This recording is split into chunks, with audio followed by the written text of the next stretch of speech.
রাসূলুল্লাহ সাল্লাল্লাহু আলাইহি সাল্লাম বলেন, প্রত্যেক পাপীকে যখন, হাদিসে মুশকাতে স্পষ্ট আছে,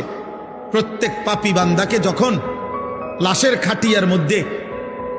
মানুষ যখন কাঁদে নেয়, লাশের খাটে, আল্লাহর কসম নবী বলছে,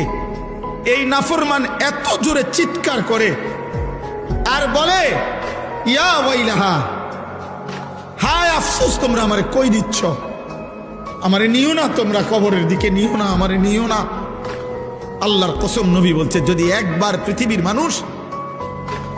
ওই নাফরমানের লাশের খাটিয়ার চিৎকার যদি একবার জীবনে শুনতো, তা সাইকা,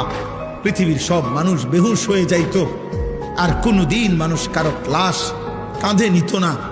আর কোনোদিন কোনো জানাজা দাফন হইত না, মানুষের লাশ পড়ে থাকতো, কুকুর বিড়ালে টাইনা হেসরাইয়া খাইত।